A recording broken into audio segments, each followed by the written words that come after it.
ਸਤਿ ਸ਼੍ਰੀ ਅਕਾਲ ਜੀ। ਤੁਸੀਂ ਵੇਖ ਰਹੇ ਹੋ ਪੰਜਾਬ ਮੇਲ USA TV। ਮੈਂ ਹਾਂ ਸੰਜੀਵ ਯਸ਼ ਖੰਨਾ। ਤੁਹਾਡਾ ਸਾਰਿਆਂ ਦਾ ਸਵਾਗਤ ਖਬਰਾਂ ਦੇ ਇਸ ਬੁਲੇਟਿਨ ਦੇ ਵਿੱਚ। ਸਭ ਤੋਂ ਪਹਿਲਾਂ ਚੋਣਵੀਆਂ ਖਬਰਾਂ। ਬਾਈਡਨ ਨੇ ਯੂਕਰੇਨ ਦੇ ਲੋਕਾਂ ਨਾਲ ਵਿਖਾਈ ਇਕਜੁੱਟਤਾ। ਰੂਸੀ ਜਹਾਜ਼ਾਂ ਲਈ ਆਪਣਾ ਹਵਾਈ ਖੇਤਰ ਕੀਤਾ ਬੰਦ। ਯੂਕਰੇਨ ਨਹੀਂ ਜਾਏਗੀ ਅਮਰੀਕੀ ਫੌਜ। ਰੂਸ ਦੀ ਮਨਮਾਨੀ ਵੀ ਨਹੀਂ ਚੱਲੇਗੀ। ਬਾਈਡਨ ਵੱਲੋਂ ਕਈ ਵੱਡੇ ਐਲਾਨ। ਰਾਸ਼ਟਰਪਤੀ ਬਾਈਡਨ ਨੇ ਕੀਤਾ ਵੱਡਾ ਐਲਾਨ। ਅਮਰੀਕੀਆਂ ਨੂੰ ਮੁਫਤ ਮਿਲਣਗੀਆਂ ਕੋਵਿਡ-19 ਦੀਆਂ ਦਵਾਈਆਂ। ਰੂਸ ਤੇ ਪਾਬੰਦੀਆਂ ਲਾਉਣ ਦੀ ਹੋਈ ਚਰਚਾ। ਬਾਈਡਨ ਨਾਲ ਗੱਲਬਾਤ ਕਰਨ ਤੋਂ ਬਾਅਦ ਬੋਲੇ ਜ਼ੈਲੈਂਸਕੀ। ਹੁਣ ਖਬਰਾਂ ਦਾ ਵਿਸਥਾਰ।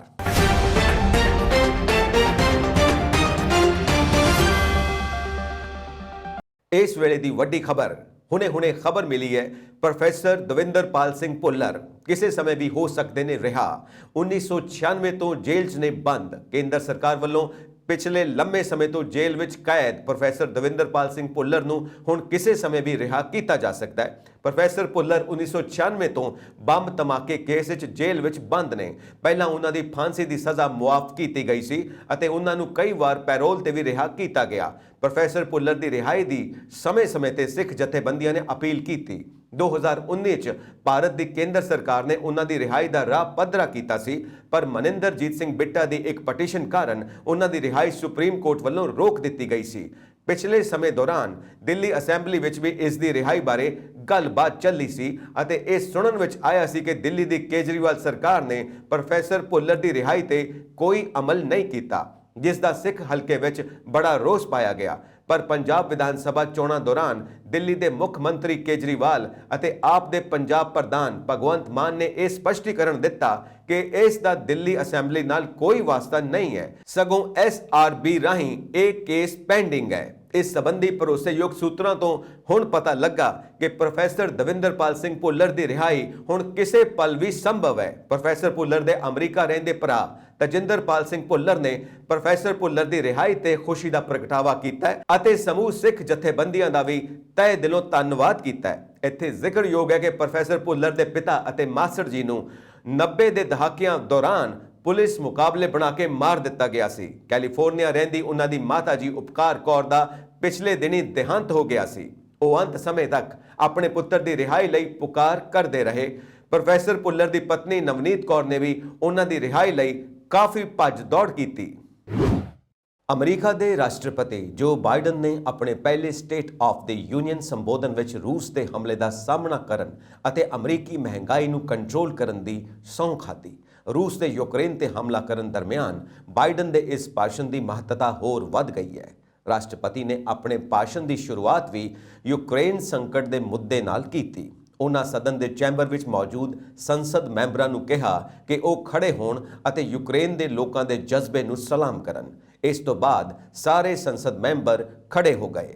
ਬਾਈਡਨ ਨੇ ਕਿਹਾ, ਆਪਣੇ ਪੂਰੇ ਇਤਿਹਾਸ ਦੌਰਾਨ ਅਸੀਂ ਜੋ ਸਬਕ ਸਿੱਖਿਆ ਉਹ ਇਹ ਹੈ ਕਿ ਜਦੋਂ ਤਾਨਾਸ਼ਾਹ ਨੂੰ ਆਪਣੇ ਹਮਲੇ ਦੀ ਕੀਮਤ ਅਦਾ ਨਹੀਂ ਕਰਨੀ ਪੈਂਦੀ ਤਾਂ ਉਹ ਵਧੇਰੇ ਅਰਾਜਕਤਾ ਫੈਲਾਉਂਦੇ ਨੇ।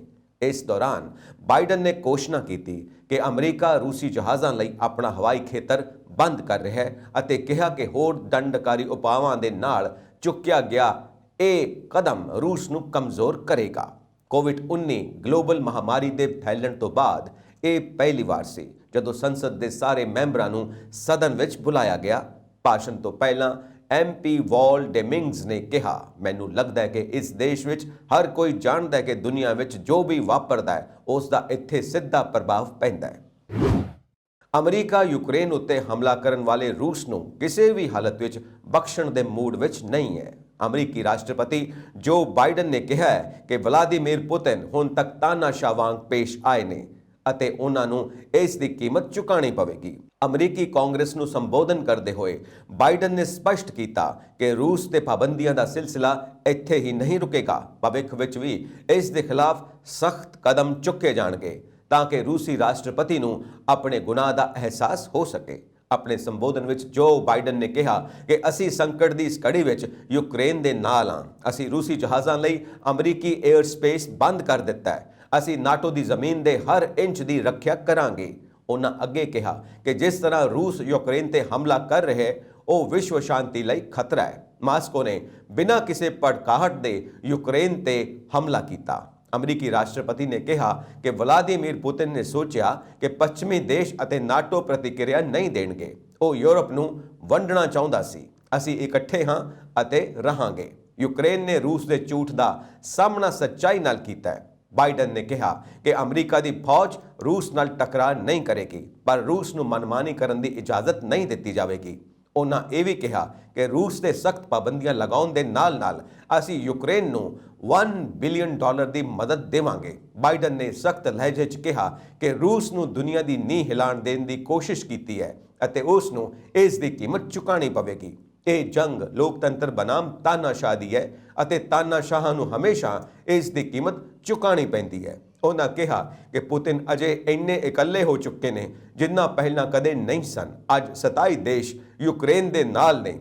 ਰੂਸੀ ਸਟਾਕ ਮਾਰਕੀਟ 40% ਹੇਠ ਹੈ। ਇਸ ਦਾ ਅਰਥਚਾਰਾ ਟਾਏ ਟੇਰੀ ਹੋ ਜਾਵੇਗਾ। ਬਾਈਡਨ ਨੇ ਕਿਹਾ ਕਿ ਅਮਰੀਕਾ ਯੂਰਪੀ ਸੰਘ ਦੇ ਨਾਲ ਮਿਲ ਕੇ ਕੰਮ ਕਰ ਰਿਹਾ ਹੈ। ਇਸ ਵਿੱਚ ਰੂਸ ਵਿੱਚ ਰਾਜ ਕਰ ਰਹੇ ਲੋਕਾਂ ਦੀਆਂ ਕਿਸ਼ਤੀਆਂ, ਉਹਨਾਂ ਦੇ ਲਗਜ਼ਰੀ ਅਪਾਰਟਮੈਂਟ, ਉਹਨਾਂ ਦੇ ਪ੍ਰਾਈਵੇਟ ਜੈਟ ਯੂਰਪੀ ਸਹਿਯੋਗੀਆਂ ਦਾ ਸਾਥ ਦੇ ਕੇ ਜ਼ਬਤ ਕੀਤੇ ਜਾ ਰਹੇ ਨੇ। ਅਮਰੀਕੀ ਰਾਸ਼ਟਰਪਤੀ ਨੇ ਕਿਹਾ ਕਿ ਜਦੋਂ ਇਸ ਸਮੇਂ ਦਾ ਇਤਿਹਾਸ ਲਿਖਿਆ ਜਾਵੇਗਾ ਤਾਂ ਪੁਤਿਨ ਵੱਲੋਂ ਯੂਕਰੇਨ ਤੇ ਛੇੜੀ ਗਈ ਜੰਗ ਕਰਕੇ ਰੂਸ ਨੂੰ ਕਮਜ਼ੋਰ ਅਤੇ ਬਾਕੀ ਦੁਨੀਆ ਨੂੰ ਮਜ਼ਬੂਤ ਦੱਸਿਆ ਜਾਵੇਗਾ। ਬਾਈਡਨ ਨੇ ਕਿਹਾ ਕਿ ਜੰਗ ਖੇਤਰ ਵਿੱਚ ਪੁਤਿਨ ਜ਼ਰੂਰ ਅੱਗੇ ਹੋਣਗੇ, ਪਰ ਇਸ ਦੇ ਲਈ ਉਹਨਾਂ ਨੂੰ ਬਹੁਤ ਵੱਡੀ ਕੀਮਤ ਚੁਕਾਉਣੀ ਪਵੇਗੀ। ਕਰੋਨਾ ਨਾਲ ਪੂਰੀ ਦੁਨੀਆ ਜੂਝ ਰਹੀ ਹੈ। ਇਸ ਜੰਗ ਨਾਲ ਨਿਪਟਣ ਲਈ ਕੋਸ਼ਿਸ਼ਾਂ ਲਗਾਤਾਰ ਜਾਰੀ ਨੇ। ਸ਼ੁਰੂ ਤੋਂ ਹੀ ਵਾਇਰਸ ਖਿਲਾਫ ਟੀਕਾਕਰਨ ਇੱਕ ਤਗੜਾ ਹਥਿਆਰ ਰਿਹਾ ਹੈ। ਇਸ ਦੇ ਨਾਲ ਹੀ ਕਰੋਨਾ ਨਾਲ ਲੜਨ ਲਈ ਦਵਾਈ ਵੀ ਬਣਾਈ ਗਈ ਹੈ। ਇਸੇ ਤਹਿਤ ਰਾਸ਼ਟਰਪਤੀ ਜੋ ਬਾਈਡਨ ਨੇ ਮੰਗਲਵਾਰ ਨੂੰ ਇੱਕ ਵੱਡਾ ਐਲਾਨ ਕੀਤਾ। ਉਹਨਾਂ ਨੇ ਕਿਹਾ ਕਿ ਉਹਨਾਂ ਦੇ ਪ੍ਰਸ਼ਾਸਨ ਨੇ ਇੱਕ ਵੱਡੀ ਪਹਿਲ ਕੀਤੀ ਹੈ ਜੋ ਅਮਰੀਕੀਆਂ ਨੂੰ ਇੱਕ ਫਾਰਮੇਸੀ 'ਚ ਕੋਵਿਡ-19 ਲਈ ਮੁਫਤ ਗੋਲੀਆਂ ਦੇਣ ਦੀ ਇਜਾਜ਼ਤ ਦੇਵੇਗੀ। ਰਾਸ਼ਟਰਪਤੀ ਬਾਈਡਨ ਨੇ ਆਪਣੇ ਸਟੇਟ ਆਫ ਦ ਯੂਨੀਅਨ ਭਾਸ਼ਣ ਦੌਰਾਨ ਕਿਹਾ, ਅਸੀਂ ਟੈਸਟ ਟੂ ਟ੍ਰੀਟ ਸ਼ੁਰੂ ਕਰ ਰਹੇ ਹਾਂ ਤਾਂ ਕਿ ਲੋਕ ਕਿਸੇ ਵੀ ਫਾਰਮੇਸੀ 'ਚ ਪਰੀਖਣ ਕਰ ਸਕਣ। ਭਾਵੇਂ ਉਹ ਟੈਸਟ ਦੇ ਬਾਅਦ ਪੋਜ਼ਿਟਿਵ ਆਉਂਦੇ ਨੇ ਤਾਂ ਉਹ ਉਸੇ ਵੇਲੇ ਐਂਟੀਵਾਇਰਲ ਗੋਲੀਆਂ ਪ੍ਰਾਪਤ ਕਰ ਸਕਦੇ ਨੇ। ਰਾਸ਼ਟਰਪਤੀ ਬਾਈਡਨ ਨੇ ਕਿਹਾ ਕਿ ਸੰਯੁਕਤ ਰਾਜ ਅਮਰੀਕਾ ਨੇ ਦੁਨੀਆ ਦੇ ਕਿਸੇ ਵੀ ਦੇਸ਼ ਦੀ ਤੁਲਨਾ 'ਚ ਸਭ ਤੋਂ ਜ਼ਿਆਦਾ ਹੁਕਮ ਦਿੱਤੇ ਨੇ। ਉਹਨਾਂ ਨੇ ਕਿਹਾ ਕਿ ਫਾਈਜ਼ਰ 1 ਨੂੰ ਜੋੜਨ ਤੋਂ ਮਾਰਚ 'ਚ US 1 ਮਿਲੀਅਨ ਗੋਲੀਆਂ ਤੇ ਅਪ੍ਰੈਲ 'ਚ ਦੁੱਗਣੀ ਤੋਂ ਜ਼ਿਆਦਾ ਗੋਲੀਆਂ ਦੀ ਪੇਸ਼ਕਸ਼ ਕਰੇਗਾ।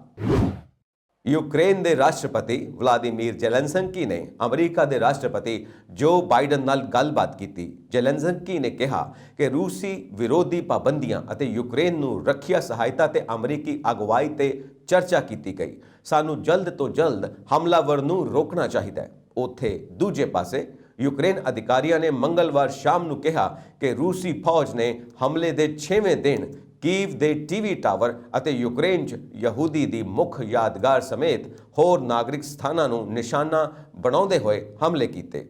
ਯੂਕਰੇਨ ਦੀ ਸਰਕਾਰੀ ਐਮਰਜੈਂਸੀ ਸਥਿਤੀ ਸੇਵਾ ਨੇ ਦੱਸਿਆ ਕਿ ਟੀਵੀ ਟਾਵਰ ਤੇ ਹਮਲਿਆਂ 'ਚ 5 ਲੋਕਾਂ ਦੀ ਮੌਤ ਹੋ ਗਈ ਅਤੇ 5 ਹੋਰ ਜ਼ਖਮੀ ਹੋ ਗਏ ਨੇ।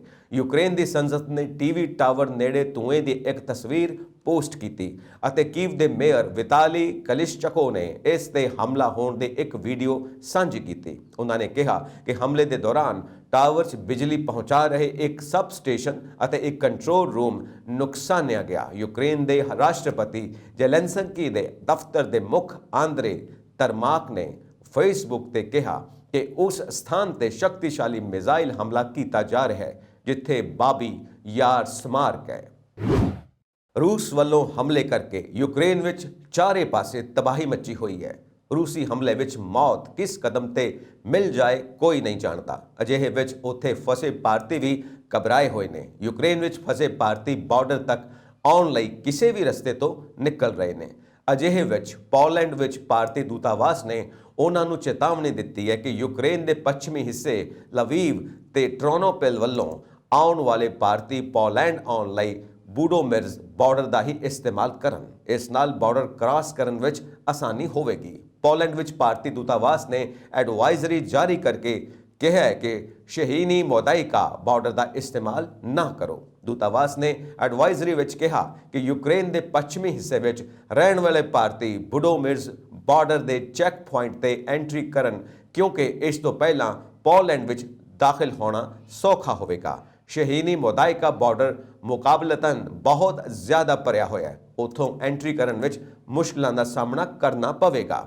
ਦੂਤਾਵਾਸ ਨੇ ਅੱਗੇ ਕਿਹਾ ਕਿ ਜੇ ਬੂਡੋਮਿਡਸ ਚੈੱਕ ਪੁਆਇੰਟ ਤੇ ਨਹੀਂ ਆ ਪਾ ਰਹੇ ਤਾਂ ਦੱਖਣ ਵਿੱਚ ਹੰਗਰੀ ਜਾਂ ਰੋਮਾਨੀਆ ਬਾਰਡਰ ਤੇ ਆ ਸਕਦੇ ਨੇ। ਅੰਬੈਸੀ ਨੇ ਕਿਹਾ ਹੈ ਕਿ ਸ਼ਹੀਨੀ ਮੁਦਾਇਕਾ ਬਾਰਡਰ ਤੇ ਭਾਰਤੀ ਅਧਿਕਾਰੀ ਤੈਨਾਤ ਨੇ। ਇਹ ਅਧਿਕਾਰੀ ਯੂਕਰੇਨ ਤੋਂ ਖਾਲੀ ਹੋਏ ਭਾਰਤੀਆਂ ਦੀ ਹਰ ਤਰ੍ਹਾਂ ਤੋਂ ਮਦਦ ਕਰਨ ਲਈ ਤਿਆਰ ਨੇ। ਇਹ ਭਾਰਤੀਆਂ ਦੀ ਸੁਰੱਖਿਅਤ ਦੇਸ਼ ਵਾਪਸੀ ਦੀ ਰਾਹ ਨੂੰ ਸੌਖਾ ਕਰਨਗੇ। ਅੰਬੈਸੀ ਨੇ ਕਿਹਾ ਕਿ ਜਿਹੜੇ ਭਾਰਤੀ ਪੋਲੈਂਡ ਵਿੱਚ ਕਿਸੇ ਹੋਰ ਬਾਰਡਰ ਤੋਂ ਐਂਟਰੀ ਕਰ ਰਹੇ ਨੇ ਅਤੇ ਉੱਥੇ ਭਾਰਤੀ ਅਧਿਕਾਰੀ ਨਹੀਂ ਨੇ ਤਾਂ ਘਬਰਾਓ ਨਹੀਂ। ਉੱਥੋਂ ਰਜਿਸ ਜਾ ਦੇ ਹੋਟਲ ਪ੍ਰੋਜਾਈਦੇਂਕੀ ਆਉਣ, ਉੱਥੇ ਹਰ ਤਰ੍ਹਾਂ ਦੀਆਂ ਵਿਵਸਥਾਵਾਂ ਨੇ। ਤੁਹਾਨੂੰ ਉੱਥੇ ਆਪਰੇਸ਼ਨ ਗੰਗਾ ਦੇ ਤਹਿਤ ਚੱਲ ਰਹੇ ਜਹਾਜ਼ਾਂ ਤੱਕ ਦੇਸ਼ ਵਾਪਸੀ ਲਈ ਭੇਜਿਆ ਜਾਵੇਗਾ। ਕਿਸੇ ਤਰ੍ਹਾਂ ਹੋਟਲ ਤੱਕ ਪਹੁੰਚੋ, ਉੱਥੇ ਤੁਹਾਡੇ ਲਈ ਹਰ ਤਰ੍ਹਾਂ ਦੀ ਵਿਵਸਥਾ ਹੈ। ਜੇ ਤੁਹਾਡੇ ਕੋਲ ਪੈਸੇ ਨਹੀਂ ਤਾਂ ਹੋਟਲ ਪਹੁੰਚਦੇ ਹੀ ਕਿਰਾਇਆ ਦੇ ਦਿੱਤਾ ਜਾਵੇਗਾ। ਮੰਗਲਵਾਰ ਨੂੰ ਯੂਕਰੇਨ ਤੇ ਰੂਸ ਦੇ ਹਮਲੇ ਦਾ 6ਵਾਂ ਦਿਨ ਹੈ। ਰੂਸੀ ਫੌਜ ਯੂਕਰੇਨ ਦੇ ਕਈ ਸ਼ਹਿਰਾਂ ਤੇ ਬੰਬਾਰੀ ਕਰ ਰਹੀ ਹੈ ਅਤੇ ਸੜਕਾਂ ਤੇ ਗੋਲਾਬਾਰੀ ਕਰ ਰਹੀ ਹੈ। ਇਸ ਦੌਰਾਨ ਯੂਕਰੇਨ ਦੇ ਰਾਸ਼ਟਰਪਤੀ ਦੇ ਸਲਾਹਕਾਰ ਓਲੇਕਸੀ ਏਰੇਸਟੋਵਿਚ ਨੇ ਕਿਹਾ ਕਿ ਰੂਸੀ ਬਲ ਕੀਵ ਅਤੇ ਯੂਕਰੇਨ ਦੇ ਦੂਜੇ ਸਭ ਤੋਂ ਵੱਡੇ ਉੱਤਰ ਪੂਰਬੀ ਸ਼ਹਿਰ ਖਾਰਕੀਵ ਨੂੰ ਘੇਰਨ ਦੀ ਕੋਸ਼ਿਸ਼ ਕਰ ਰਹੇ ਨੇ। ਏਰੇਸਟੋਵਿਚ ਨੇ ਇੱਕ ਟੈਲੀਵਿਜ਼ਨ ਬਰੀਫਿੰਗ ਵਿੱਚ ਦੱਸਿਆ ਕਿ ਰੂਸੀ ਸੈਨਿਕਾਂ ਨੇ ਰਾਤੋਂ ਰਾਤ ਕੀਵ, ਖਾਰਕੀਵ ਅਤੇ ਦੱਖਣੀ ਬੰਦਰਗਾਹ ਸ਼ਹਿਰ ਮਾਰੀਉਪੋਲ ਵਿੱਚ ਬੰਬਾਰੀ ਕੀਤੀ ਸੀ। ਜਵਾਬ ਵਿੱਚ ਯੂਕਰੇਨ ਦੀ ਫੌਜ ਨੇ ਰਾਜਧਾਨੀ ਦੇ ਆਲੇ ਦੁਆਲੇ ਰੂਸੀ ਫੌਜੀ ਜਹਾਜ਼ਾਂ ਨੂੰ ਗੋਲੀ ਮਾਰ ਦਿੱਤੀ ਸੀ। ਏਰੇਸਟੋਵਿਚ ਨੇ ਕਿਹਾ ਕਿ ਮੌਜੂਦਾ ਸਥਿਤੀ ਕਾਬੂ ਹੇਠ ਹੈ। ਰੂਸੀ ਫੌਜ ਨੇ ਯੂਕਰੇਨ ਦੀ ਰਾਜਧਾਨੀ ਕੀਵ ਵਿੱਚ ਇੱਕ ਟੈਲੀਵਿਜ਼ਨ ਟਾਵਰ ਉੱਤੇ ਮਿਜ਼ਾਈਲ ਹਮਲਾ ਕੀਤਾ ਹੈ। ਘਟਨਾ ਦੇ ਵੇਰਵੇ ਦਿੰਦੇ ਹੋਏ ਯੂਕਰੇਨ ਦੇ ਗ੍ਰਹਿ ਮੰਤਰੀ ਦੇ ਸਲਾਹਕਾਰ ਐਂਟੋਨ ਹੈਰਾਸ਼ਚੇਂਕੋ ਨੇ ਕਿਹਾ ਕਿ ਰੂਸ ਸੰਭਾਵਤ ਤੌਰ ਤੇ ਇਸ ਦੇ ਸੰਕੇਤ ਨੂੰ ਰੋਕਣ ਦੀ ਕੋਸ਼ਿਸ਼ ਕਰ ਰਿਹਾ ਹੈ। ਇਸ ਦੇ ਨਾਲ ਹੀ ਖਾਰਕੀਵ ਦੇ ਰਿਹਾਇਸ਼ੀ ਇਲਾਕੇ ਤੇ ਰੂਸੀ ਹਮਲੇ 'ਚ 8 ਲੋਕ ਮਾਰੇ ਗਏ ਨੇ। ਚੀਨ ਨੇ ਮੰਗਲਵਾਰ ਨੂੰ ਅਮਰੀਕਾ ਨੂੰ ਚੇਤਾਵਨੀ ਦਿੱਤੀ ਕਿ ਜੇਕਰ ਉਸਨੇ ਤਾਈਵਾਨ ਦੀ ਸੁਤੰਤਰਤਾ ਦਾ ਸਮਰਥਨ ਜਤਾਉਣ ਦੀ ਕੋਸ਼ਿਸ਼ ਕੀਤੀ ਤਾਂ ਉਸ ਨੂੰ ਇਸ ਦੀ ਭਾਰੀ ਕੀਮਤ ਚੁਕਾਉਣੀ ਪਵੇਗੀ। ਯੂਕਰੇਨ ਤੇ ਰੂਸੀ ਫੌਜ ਦੀ ਤਰ੍ਹਾਂ ਸਵੈ ਸ਼ਾਸਨ ਤਾਈਵਾਨ ਤੇ ਚੀਨੀ ਹਮਲੇ ਦੇ ਖਦਸ਼ੇ ਦਰਮਿਆਨ ਅਮਰੀਕੀ ਰਾਸ਼ਟਰਪਤੀ ਜੋ ਬਾਈਡਨ ਵੱਲੋਂ ਭੇਜਿਆ ਗਿਆ ਸਾਬਕਾ ਅਮਰੀਕੀ ਰੱਖਿਆ ਅਧਿਕਾਰੀਆਂ ਦਾ ਇੱਕ ਵਫਦ ਤਾਈਪੇ ਪਹੁੰਚਿਆ, ਜਿਸ ਦੇ ਚਲਦੇ ਚੀਨ ਨੇ ਅਮਰੀਕਾ ਨੂੰ ਇਹ ਚੇਤਾਵਨੀ ਦਿੱਤੀ। ਤਾਈਵਾਨ ਦੀ ਮੀਡੀਆ ਦੀ ਰਿਪੋਰਟ ਮੁਤਾਬਿਕ ਤਾਈਵਾਨ ਦੇ ਵਿਦੇਸ਼ ਮੰਤਰੀ ਜੇਸੌਫ ਵੂ ਨੇ ਅਮਰੀਕੀ ਫੌਜ ਦੇ ਸਾਬਕਾ ਸੀਨੀਅਰ ਅਧਿਕਾਰੀ ਮਾਈਕ ਐਡਮਿਰਲ ਸੇਵਾ ਮੁਕਤ ਮਲੇਨ ਦੀ ਅਗਵਾਈ 'ਚ ਪਹੁੰਚੇ 5 ਮੈਂਬਰੀ ਵਫਦ ਦੀ ਅਗਵਾਈ ਕੀਤੀ। ਅਮਰੀਕਾ ਵੱਲੋਂ ਤਾਈਵਾਨ ਨਾਲ ਸੰਬੰਧ ਮਜ਼ਬੂਤ ਕਰਨ ਦੀ ਕੋਸ਼ਿਸ਼ ਨੇ ਬੀਜਿੰਗ ਦੀ ਚਿੰਤਾ ਵਧਾ ਦਿੱਤੀ ਹੈ। ਚੀਨ ਤਾਈਵਾਨ ਤੇ ਆਪਣਾ ਦਾਅਵਾ ਜਤਾਉਂਦਾ ਰਿਹਾ ਹੈ। ਹਾਲ ਦੇ ਮਹੀਨਿਆਂ 'ਚ ਚੀਨ ਲਗਾਤਾਰ ਤਾਈਵਾਨ ਦੇ ਹਵਾਈ ਰੱਖਿਆ ਖੇਤਰ 'ਚ ਆਪਣੇ ਲੜਾਕੂ ਜਹਾਜ਼ ਭੇਜਦਾ ਰਿਹਾ ਹੈ। ਮੁਲੇਨ ਦੀ ਯਾਤਰਾ ਤੋਂ ਇਲਾਵਾ ਅਮਰੀਕਾ ਦੇ ਸਾਬਕਾ ਵਿਦੇਸ਼ ਮੰਤਰੀ ਬੁੱਧਵਾਰ ਨੂੰ ਤਾਈਵਾਨ ਪਹੁੰਚ ਸਕਦੇ ਨੇ। ਅਮਰੀਕੀ ਵਫਦ ਦੀ ਯਾਤਰਾ ਨਾਲ ਜੁੜੇ ਸਵਾਲ ਤੇ ਚੀਨੀ ਵਿਦੇਸ਼ ਮੰਤਰਾਲਿਆ ਦੇ ਬੁਲਾਰੇ ਵਾਂਗ ਵੈਬਵਿਨ ਨੇ ਪ੍ਰੈਸ ਕਾਨਫਰੰਸ ਦੌਰਾਨ ਕਿਹਾ ਕਿ ਚੀਨ ਦੇ ਲੋਕ ਰਾਸ਼ਟਰੀ ਪ੍ਰਭੂਸੱਤਾ ਦੇ ਖੇਤਰੀ ਅਖੰਡਤਾ ਦੀ ਰੱਖਿਆ ਕਰਨ ਨੂੰ ਲੈ ਕੇ ਦ੍ਰਿੜ ਨੇ। ਚੀਨ ਅਮਰੀਕਾ ਨੂੰ ਅਪੀਲ ਕਰਦਾ ਹੈ ਕਿ ਉਹ ਇੱਕ ਚੀਨ ਸਿਧਾਂਤ ਦੀ ਪਾਲਣਾ ਕਰੇ। ਰੂਸ ਨੇ ਯੂਕਰੇਨ ਦੇ ਖਾਰਕੀਵ ਵਿੱਚ ਫਿਰ ਤੋਂ ਹਮਲਾ ਕੀਤਾ ਹੈ। ਦੱਸਿਆ ਜਾ ਰਿਹਾ ਹੈ ਕਿ ਇਹ ਮਿਜ਼ਾਈਲ ਹਮਲਾ ਰਿਹਾਇਸ਼ੀ ਖੇਤਰ ਵਿੱਚ ਕੀਤਾ ਗਿਆ। ਇਸ ਹਮਲੇ ਵਿੱਚ 8 ਲੋਕਾਂ ਦੇ ਮਾਰੇ ਜਾਣ ਦੀ ਖਬਰ ਹੈ। ਖਾਰਕੀਵ ਵਿੱਚ ਰੂਸੀ 에ਅਰ ਸਟ੍ਰਾਈਕ ਤੋਂ ਬਾਅਦ ਕਰਫਿਊ ਲਗਾਇਆ ਗਿਆ। ਖਾਰਕੀਵ ਵਿੱਚ ਰੂਸ ਦੇ ਹਮਲੇ ਲਗਾਤਾਰ ਜਾਰੀ ਨੇ। ਕਰਫਿਊ ਸ਼ਾਮ 4 ਵਜੇ ਤੋਂ ਸਵੇਰੇ 6 ਵਜੇ ਤੱਕ ਜਾਰੀ ਰਹੇਗਾ। ਲੋਕਾਂ ਦੇ ਸੜਕ ਤੇ ਨਿਕਲਣ ਅਤੇ ਕਾਰ ਦਾ ਇਸਤੇਮਾਲ ਕਰਨ ਤੇ ਰੋਕ ਲਗਾਈ ਗਈ ਹੈ। ਨਾਗਰਿਕਾਂ ਨੂੰ ਸਾਵਧਾਨ ਰਹਿਣ ਤੇ ਸਾਇਰਨ ਵੱਜਣ ਤੇ ਸੈਲਟਰ ਵਿੱਚ ਜਾਣ ਲਈ ਕਿਹਾ ਗਿਆ ਹੈ। ਰਸ਼ੀਅਨ ਯੂਕਰੇਨ ਵਾਰ। ਯੂਕਰੇਨ ਅਤੇ ਰੂਸ ਵਿਚਾਲੇ ਚੱਲ ਰਹੇ ਯੁੱਧ ਦੌਰਾਨ ਮਾਰੇ ਗਏ ਕਰਨਾਟਕਾ ਦੇ ਇੱਕ ਵਿਦਿਆਰਥੀ ਦੀ ਮੌਤ ਤੋਂ ਬਾਅਦ ਇੱਥੇ ਰਹਿ ਰਹੇ ਮਾਤਾ-ਪਿਤਾ ਦੀਆਂ ਚਿੰਤਾਵਾਂ ਵੱਧ ਗਈਆਂ ਨੇ। ਅੱਜ ਅੰਮ੍ਰਿਤਸਰ ਦੇ ਕੰਪਨੀ ਬਾਗ ਵਿਖੇ ਸਾਰੇ ਮਾਤਾ-ਪਿਤਾ ਜਿਨ੍ਹਾਂ ਦੇ ਬੱਚੇ ਯੂਕਰੇਨ ਯੁੱਧ ਵਿੱਚ ਫਸੇ ਹੋਏ ਨੇ ਅਗਲੀ ਵਿਉਂਤਬੰਦੀ ਕੀਤੀ। ਇਸ ਮੌਕੇ ਗੱਲਬਾਤ ਕਰਦੇ ਹੋਏ ਇੰਦਰਪ੍ਰੀਤ ਸਿੰਘ ਜਿਨ੍ਹਾਂ ਦਾ ਬੇਟਾ ਯੂਕਰੇਨ ਵਿੱਚ MBBS ਦੀ ਪੜ੍ਹਾਈ ਕਰਨ ਗਿਆ ਹੈ, ਜੋ ਕਿ ਉੱਥੇ ਫਸਿਆ ਹੋਇਆ ਹੈ, ਭਾਰਤ ਸਰਕਾਰ ਨੂੰ ਸਹੀ ਸਮੇਂ ਤੇ ਸਹੀ ਕਦਮ ਨਾ ਚੁੱਕ ਕੇ ਅੱਜ ਆਪਣੇ ਨਾਗਰਿਕਾਂ ਦੀ ਜਾਨ ਖਤਰੇ ਵਿੱਚ ਪਾਈ ਹੋਈ ਹੈ। ਉਹਨਾਂ ਨੇ ਇਹ ਕਿਹਾ। उन्होंने कहा कि भारत सरकार वालों जो भी प्रबंध किए जा रहे हैं हुण तक वो नाकाफी पाए गए ने। इस मौके इंद्रप्रीत सिंह ने कहा कि जेकर भारत सरकार सही कदम नहीं चुकेगी तो उन्होंने सारे पंजाब के माता पिता नूं इकट्ठा करना पै सकता है। जगदीश ठाकुर जिन्हां दा बेटा कुछ दिन पहला ही यूक्रेन तो भारत वापस परत्या है, भारत सरकार की जम के निखेधी की है। प्रधानमंत्री नरेंद्र मोदी ने कहा कि वह एक पार्टी के नहीं बल्कि देश के प्रधानमंत्री ने अते हुण तक सही कदम ना चुके जाण कारण ही अज भारत के नागरिक यूक्रेन विच तसीहे सह रहे ने अते पल पल मर रहे ने। उन्होंने कहा कि होरना माता पिता वांग उन्होंने भी अपने बेटे नूं यूक्रेन विच MBBS की पढ़ाई करने लई भेजिया सी। उन्होंने कहा कि जेकर सरकार भारत विच ही अजिही सहूलियत दे देवे तां किसी माता पिता नूं अज अपने बच्चों की MBBS वास्ते विदेश भेजण की लोड़ ना पैंदी। ਅਸੀਂ ਸਾਰੇ ਉਹ ਪਰਿਵਾਰ ਆ ਜਿਨ੍ਹਾਂ ਦੇ ਬੱਚੇ ਇਸ ਵੇਲੇ ਖਾਰਕਿਵ ਦੇ ਵਿੱਚ ਯੂਕਰੇਨ 'ਚ ਜਿਹੜੇ ਆ MBBS ਦੀ ਪੜ੍ਹਾਈ ਕਰਨ ਲਈ ਗਏ ਨੇ। ਉਹਨਾਂ ਦੇ ਕਰਕੇ ਉਹਨਾਂ ਦੀ ਸੇਫ ਵਾਪਸੀ ਅਸੀਂ ਇੱਥੇ ਜਿਹੜੇ ਆ ਇਕੱਠੇ ਵੀ ਉਹਨਾਂ ਨੂੰ ਕੋਈ ਜਿਹੜਾ ਵਾ ਉਹ ਵਾਪਸੀ ਦਾ ਜਿਹੜਾ ਵਾ ਕੋਈ ਰਸਤਾ ਮਿਲ ਜੇ, ਕਿਉਂਕਿ ਬਾਕੀ ਸਾਈਡ ਤੋਂ ਜਿਹੜਾ ਵੈਸਟ ਸਾਈਡ ਦੇ ਉੱਤੋਂ ਜਿਹੜਾ ਵਾ ਉਹ ਗਵਰਨਮੈਂਟ ਜਿਹੜੀ ਆ ਬੱਚਿਆਂ ਨੂੰ ਲਿਫਟ ਕਰ ਰਹੀ ਆ ਉੱਥੋਂ, ਲੇਕਿਨ ਸਾਡੇ ਬੱਚੇ ਜਿਹੜੇ ਆ ਉਹ ਈਸਟ ਵਾਲੀ ਸਾਈਡ ਦੇ ਉੱਤੇ ਆ। ਉਧਰਲੇ ਪਾਸਿਓਂ ਵੀ ਕੋਈ ਸਾਨੂੰ ਪੈਸੇ ਮਿਲ ਜੇ ਸੇਫਲੀ ਜਿਹਦੇ ਨਾਲ ਬੱਚੇ ਸਾਡੇ ਘਰਾਂ ਨੂੰ ਵਾਪਸ ਆ ਸਕਣ। ਅਸੀਂ ਹੁਣ ਇੱਥੇ ਤਾਂ ਇਕੱਠੇ ਹੋਏ ਆ ਵੀ ਚਲੋ ਇੱਕ ਦੂਜੇ ਨਾਲ ਮਿਲ ਕੇ ਕੋਈ ਥੋੜ੍ਹਾ ਬਹੁਤਾ ਬੰਦੇ ਦਾ ਮਨ ਵੀ ਹੌਲਾ ਹੋ ਜਾਂਦਾ ਤੇ ਇੱਕ ਦੂਜੇ ਨੂੰ ਜਿਹੜੀ ਕੋਈ ਬੱਚਿਆਂ ਦੇ ਬਾਰੇ ਹਾਲਾਤ ਪਤਾ ਹੁੰਦੇ ਆ ਉਹ ਇੱਕ ਦੂਜੇ ਨਾਲ ਸ਼ੇਅਰ ਹੋ ਜਾਂਦੇ ਆ। ਅਸੀਂ ਗਵਰਨਮੈਂਟ ਕੋਲ ਇਹੋ ਆਸ ਕਰਦੇ ਆ ਵੀ ਜਿੱਥੋਂ ਤੱਕ ਹੁਣ ਤੁਸੀਂ ਕਰ ਰਹੇ ਠੀਕ ਆ, ਲੇਕਿਨ ਜਿਹੜਾ ਇਹਨੂੰ ਹੋਰ ਤੇਜ਼ ਕੀਤਾ ਜਾਵੇ। ਖਾਰਕਿਵ ਨੂੰ ਜਿਹੜਾ ਖਾਸ ਕਰਕੇ ਵੇਖਿਆ ਜਾਵੇ। ਖਾਰਕਿਵ 'ਚ ਬਹੁਤ ਬੱਚਾ ਫਸਿਆ ਹੈ ਸਰ। ਤੁਹਾਡਾ ਉੱਥੇ ਕੌਣ ਹੈਗਾ ਜੀ? ਮੇਰੀ ਬੇਟੀ ਹੈ ਸਰਗੁਣਦੀਪ ਕੌਰ ਜੀ, ਸੈਕੰਡ ਈਅਰ ਦੀ ਸਟੂਡੈਂਟ। ਸੈਕੰਡ ਈਅਰ ਦੀ ਸਟੂਡੈਂਟ ਆ ਜੀ। ਮੈਂ ਹੈਲਥ ਡਿਪਾਰਟਮੈਂਟ ਦੇ ਵਿੱਚ ਹੀ ਜੋਬ ਕਰਦਾ, ਪਰ ਬੜੇ ਦੁੱਖ ਨਾਲ ਮੈਨੂੰ ਇਹ ਕਹਿਣਾ ਪੈ ਰਿਹਾ ਵੀ ਜਿੱਥੇ ਸਾਰੇ ਦੇਸ਼ਾਂ ਦੀ ਸਰਕਾਰਾਂ ਨੇ ਆਪਣੇ ਟਾਈਮ ਸਿਰ ਬੱਚੇ ਕੱਢ ਲਏ ਸੀ, ਸਾਡਾ ਹਿੰਦੁਸਤਾਨ ਏਡਾ ਵੱਡਾ ਮੁਲਕ ਹੈ ਜਿਹੜਾ ਉਹ ਫੇਲ ਹੋ ਗਿਆ ਇਸ ਚੀਜ਼ 'ਚ, ਔਰ ਉਸਨੇ ਆਪਣੇ ਬੱਚਿਆਂ ਦੇ ਭਵਿੱਖ ਨਾਲ ਬਹੁਤ ਵੱਡਾ ਮਤਲਬ ਖਿਲਵਾੜ ਕੀਤਾ। ਇੱਕ ਪਾਸੇ ਕਹਿ ਰਹੇ ਆ ਜੀ ਅਸੀਂ ਫ੍ਰੀ ਲਿਆ ਰਹੇ ਹਾਂ, ਮੈਂ ਖੁਦ 63,000 ਰੁਪਇਆ ਖਰਚ ਕੇ ਤੇ ਆਪਣੇ ਬੇਟੇ ਨੂੰ 22 ਤਰੀਕ ਨੂੰ ਬੁਲਾ ਕੇ ਲਿਆ। ਤੁਹਾਡਾ ਬੇਟਾ ਉੱਥੇ ਕੀ ਕਰ ਰਿਹਾ ਸੀ? MBBS ਕਰ ਰਿਹਾ ਜੀ। ਅੱਛਾ ਜੀ, ਕਿੰਨੀ ਦੇਰ ਹੋ ਗਈ ਉਹਨੂੰ? ਇਹ ਸੈਕਿੰਡ ਉਹਦਾ ਦੂਸਰਾ ਸਮੈਸਟਰ ਸ਼ੁਰੂ ਹੋ ਗਿਆ ਸੀ। ਪਰ ਮਤਲਬ ਮੈਂ ਬੜੇ ਇੱਕ ਨਾ ਭਰੇ ਮਨ ਨਾਲ ਜਿਹੜਾ ਅੱਜ ਬੱਚਾ ਇੱਕ ਜਿਹਦੀ ਡੈਥ ਹੋ ਗਈ ਹੈ ਨਵੀਨ ਕਰਨਾਟਕਾ ਤੋਂ, ਉਹਦੀ ਤੇ ਵਿਚਾਰੇ ਡੈਥ ਹੋ ਗਈ। ਜਿਹੜੇ ਬੱਚੇ ਉੱਥੇ ਰਹਿ ਰਹੇ ਉਹ ਪਲ ਪਲ ਮਰ ਰਹੇ। ਤੇ ਮੈਂ ਸਰਕਾਰ ਨੂੰ ਅਪੀਲ ਕਰਦਾ ਵੀ ਇਹਨਾਂ ਬੱਚਿਆਂ ਨੂੰ ਕਿਸੇ ਤਰੀਕੇ ਕੱਢੋ। ਰਸ਼ੀਆ ਨਾਲ ਤੁਹਾਡੇ ਸੰਬੰਧ ਵਧੀਆ ਹੈ, ਯੂਕਰੇਨ ਨਾਲ ਵਧੀਆ ਹੈ, ਤੁਸੀਂ ਕਿਹੜਾ ਤਮਾਸ਼ਾ ਦੇਖ ਰਹੇ ਹੋ? ਤੁਸੀਂ ਇਲੈਕਸ਼ਨਾਂ ਤੋਂ ਬਾਹਰ ਹੀ ਨਹੀਂ ਆਉਣਾ ਚਾਹੁੰਦੇ? ਤੁਸੀਂ ਦੇਸ਼ ਦੇ ਪ੍ਰਧਾਨ ਮੰਤਰੀ ਹੋ, ਨਾ ਕਿ ਕਿਸੇ ਇੱਕ ਪਾਰਟੀ ਦੇ। ਤੇ ਮੇਰੀ ਬੇਨਤੀ ਹੈ ਪ੍ਰਧਾਨ ਮੰਤਰੀ ਦੇ ਅੱਗੇ ਵੀ ਆਪਾਂ ਯੂਕਰੇਨ ਜਾਂ ਦੁਨੀਆ ਦੇ ਬਾਕੀ ਦੇਸ਼ਾਂ ਨਾਲ ਗੱਲ ਕਰੀਏ ਵੀ ਲੜਾਈ ਚਾਹੇ 2 ਘੰਟੇ 4 ਘੰਟੇ ਰੋਕ ਲਓ। ਉਹਨਾਂ ਬੱਚਿਆਂ ਨੂੰ ਜਿਨ੍ਹਾਂ ਦਾ ਕੋਈ ਕਸੂਰ ਹੀ ਨਹੀਂ ਹੈ, ਜਿਨ੍ਹਾਂ ਨੂੰ ਹਿੰਦੁਸਤਾਨ 'ਚ ਨਿਆਂ ਨਹੀਂ ਮਿਲਿਆ, ਉਹ ਬਾਹਰ ਜਾ ਕੇ ਪੜ੍ਹਾਈ ਕਰ ਰਹੇ ਆ। ਹਿੰਦੁਸਤਾਨ ਦੇ ਵਿੱਚ ਉਹਨਾਂ ਨੇ ਹੁਣ ਜੋ ਸਿਸਟਮ ਹੈ ਉਸ ਸਿਸਟਮ ਤੋਂ ਖਫਾ ਹੋ ਕੇ ਉਹ ਬਾਹਰ ਗਏ। ऑपरेशन गंगा के अधीन 9वीं उड़ान यूक्रेन च फसे 218 भारतीयों ਨੂੰ रोमानिया की राजधानी बुखारेस्ट तो लैके मंगलवार देर रात नवी दिल्ली पहुंची। ये उड़ान यूक्रेन के रूस के हमले तो बाद पूर्वी यूरोपी देश च फसे भारतीयों ਨੂੰ वापस लियाउण दे भारत सरकार की मुहिम का हिस्सा है। रूस नाल युद्ध कारण यूक्रेन ने अपने हवाई खेतर बंद कर दिते ने। अजिहे च भारत अपने नागरिकों ਨੂੰ ਭੂ ਮਾਰਗ ਤੋਂ ਯੂਕਰੇਨ ਦੇ ਗੁਆਂਢੀ ਦੇਸ਼ਾਂ ਰੋਮਾਨੀਆ, ਹੰਗਰੀ, ਪੋਲੈਂਡ ਅਤੇ ਸਲੋਵਾਕੀਆ ਲਿਆ ਕੇ ਉੱਥੋਂ ਜਹਾਜ਼ ਰਾਹੀਂ ਦੇਸ਼ ਲਿਆ ਰਿਹਾ ਹੈ।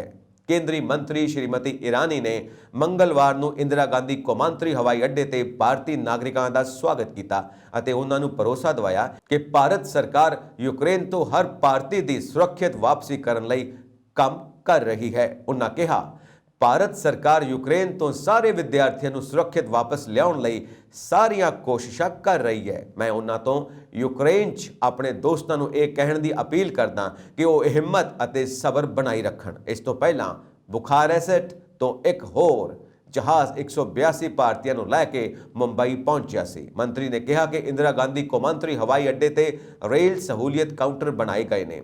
ਉਹਨਾਂ ਕਿਹਾ ਜਹਾਜ਼ ਤੋਂ ਉਤਰਨ ਤੋਂ ਬਾਅਦ ਤੁਹਾਡੀ ਘਰ ਵਾਪਸੀ ਲਈ ਰੇਲਵੇ ਸਹੂਲੀਅਤ ਕਾਊਂਟਰ ਬਣਾਏ ਗਏ ਹਨ। ਅਧਿਕਾਰਿਤ ਅਨੁਮਾਨ ਅਨੁਸਾਰ ਯੂਕਰੇਨ ਦੀਆਂ ਯੂਨੀਵਰਸਿਟੀਆਂ 'ਚ ਕਰੀਬ 18,000 ਭਾਰਤੀ ਵਿਦਿਆਰਥੀ ਪੜ੍ਹ ਰਹੇ ਨੇ। Waiting with bated breath, so I would not take much of your time. Again, we are grateful that our prayers have been heard. You have shown exemplary courage in the most challenging of times. So I'm grateful for your resilience, for your courage and your patience. Welcome back, all of you. Welcome back. Welcome back home. Bharat Mata ki Jai! Guys, if you allow, can we just thank the entire crew at Indigo? They have flown in. Let's give them a big hand. Come on. We have another gentleman in the cockpit, Akshat. Come on. ਰੂਸ Ukraine ਦੀ ਜੰਗ ਦੌਰਾਨ ਅੱਜ ਇੱਕ ਭਾਰਤੀ ਵਿਦਿਆਰਥੀ ਦੀ ਮੌਤ ਤੋਂ ਬਾਅਦ ਉਸ ਦੇ ਸਾਥੀ ਵਿਦਿਆਰਥੀਆਂ ਅਤੇ ਵਿਦਿਆਰਥੀਆਂ ਦੇ ਮਾਪੇ ਸਹਿਮੇ ਹੋਏ ਨੇ। ਸਬ ਡਿਵੀਜ਼ਨ ਮੋੜ ਦਾ ਵਿਦਿਆਰਥੀ ਲਵਕੇਸ਼ ਕੁਮਾਰ ਜੋ ਕਿ ਅੱਜ ਮਾਰੇ ਗਏ ਵਿਦਿਆਰਥੀ ਨਵੀਨ ਦਾ ਦੋਸਤ ਸੀ, ਨਵੀਨ ਦੀ ਮੌਤ ਤੋਂ ਬਾਅਦ ਲਵਕੇਸ਼ ਕੁਮਾਰ ਕਾਫੀ ਸਹਿਮ ਵਿੱਚ ਹੈ, ਜਿਨ੍ਹਾਂ ਨੇ ਅੱਜ ਵੀਡੀਓ ਭੇਜ ਕੇ ਭਾਰਤ ਸਰਕਾਰ ਤੋਂ ਉਹਨਾਂ ਨੂੰ ਜਲਦੀ ਭਾਰਤ ਲਿਆਉਣ ਦੀ ਮੰਗ ਕੀਤੀ ਹੈ। ਉਹਨਾਂ ਵੀਡੀਓ ਵਿੱਚ ਦੱਸਿਆ ਕਿ ਮ੍ਰਿਤਕ ਨਵੀਨ ਉਹਨਾਂ ਦਾ ਦੋਸਤ ਸੀ ਤੇ ਉਸ ਤੋਂ ਮੌਤ ਤੋਂ ਬਾਅਦ ਉਹ ਹੋਰ ਡਰ ਗਿਆ ਕਿ ਉਹ ਜ਼ਿੰਦਾ ਘਰ ਪਹੁੰਚੇਗਾ ਜਾਂ ਨਹੀਂ। ਇਸ ਲਈ ਉਸ ਨੇ ਭਾਰਤ ਸਰਕਾਰ ਤੋਂ ਉਹਨਾਂ ਨੂੰ ਜਲਦੀ ਭਾਰਤ ਲਿਆਉਣ ਦੀ ਮੰਗ ਕੀਤੀ ਹੈ। ਉਧਰ ਦੂਜੇ ਪਾਸੇ ਮੋੜ ਮੰਡੀ ਵਿਖੇ ਵਿਦਿਆਰਥੀ ਲਵਕੇਸ਼ ਕੁਮਾਰ ਨੇ ਮਾਪਿਆਂ ਨੇ ਕਾਫੀ ਚਿੰਤਾ ਪ੍ਰਗਟ ਕੀਤੀ, ਜਿਨ੍ਹਾਂ ਨੂੰ ਇੱਕ ਪਲ ਬਤੀਤ ਕਰਨਾ ਔਖਾ ਹੋ ਰਿਹਾ ਹੈ ਜਦੋਂ ਤੋਂ ਉਹਨਾਂ ਨੇ ਨਵੀਨ ਦੀ ਮੌਤ ਦੀ ਖਬਰ ਸੁਣੀ ਹੈ। ਘਰ ਵਿੱਚ ਸਹਿਮ ਤੇ ਚਿੰਤਾ ਦਾ ਮਾਹੌਲ ਹੈ। ਲਵਕੇਸ਼ ਦੇ ਪਿਤਾ ਨੇ ਦੱਸਿਆ ਕਿ ਉਹਨਾਂ ਦੇ ਬੱਚਿਆਂ ਕੋਲ ਖਾਣ ਲਈ ਰਾਸ਼ਨ ਵੀ ਖਤਮ ਹੋ ਚੁੱਕਾ ਹੈ। ਉਹਨਾਂ ਦੱਸਿਆ ਕਿ ਅੱਜ ਕਰਨਾਟਕ ਦਾ ਨਵੀਨ ਖਾਣਾ ਲੈਣ ਲਈ ਬਾਹਰ ਗਿਆ ਸੀ, ਜਿੱਥੇ ਉਸ ਨੂੰ ਗੋਲੀ ਲੱਗਣ ਨਾਲ ਮੌਤ ਦਾ ਸਾਹਮਣਾ ਕਰਨਾ ਪੈ ਗਿਆ, ਜਿਸ ਨਾਲ ਸਾਡਾ ਬੇਟਾ ਵੀ ਡਿਪਰੈਸ਼ਨ ਵਿੱਚ ਆ ਰਿਹਾ ਹੈ। ਲਵਕੇਸ਼ ਦੇ ਪਰਿਵਾਰਕ ਮੈਂਬਰਾਂ ਨੇ ਦੱਸਿਆ ਕਿ ਅੱਜ ਵਿਦਿਆਰਥੀ ਦੀ ਮੌਤ ਤੋਂ ਬਾਅਦ ਬਾਕੀ ਵਿਦਿਆਰਥੀਆਂ ਦੀ ਹਾਲਤ ਬਹੁਤ ਬੁਰੀ ਹੋ ਗਈ ਹੈ। ਉਹਨਾਂ ਦੱਸਿਆ ਕਿ ਮ੍ਰਿਤਕ ਲਵਕੇਸ਼ ਦੇ ਨਾਲ ਹੀ ਰਹਿੰਦਾ ਸੀ। ਉਹਨਾਂ ਭਾਰਤ ਸਰਕਾਰ ਤੋਂ ਸਾਰੇ ਵਿਦਿਆਰਥੀਆਂ ਨੂੰ ਜਲਦੀ ਸੁਰੱਖਿਅਤ ਭਾਰਤ ਲਿਆਉਣ ਦੀ ਅਪੀਲ ਕੀਤੀ ਹੈ। ਜਸਪਾਲ ਗਰਗ ਮੌੜ ਮੰਡੀ ਤੋਂ ਜੀ। ਮੈਂ ਮੇਰਾ ਬੇਟਾ ਲਵਕੇਸ਼ ਕੁਮਾਰ ਜੋ ਕਿ ਯੂਕਰੇਨ ਦੇ ਵਿੱਚ ਪੜ੍ਹਨ ਗਿਆ ਹੋਇਆ, ਖਾਰਕਿਵ ਦੇ ਵਿੱਚ ਇਸ ਵਕਤ ਉਹ ਅੱਜ ਉੱਥੇ ਬਹੁਤ ਭਿਆਨਕ ਹਾਲਤ ਆ। ਜੋ ਮੁੰਡੇ ਦੀ ਡੈਥ ਹੋਈ ਹੈ, ਕਰਨਾਟਕ ਦਾ ਬੱਚਾ ਸੀਗਾ, ਉਹ ਸਾਡੇ ਬੇਟੇ ਦੀ ਯੂਨੀਵਰਸਿਟੀ ਵਿੱਚ ਹੀ ਪੜ੍ਹਦਾ ਸੀਗਾ ਤੇ ਉੱਥੇ ਬਹੁਤ ਬੁਰੇ ਹਾਲਤ ਨੇ।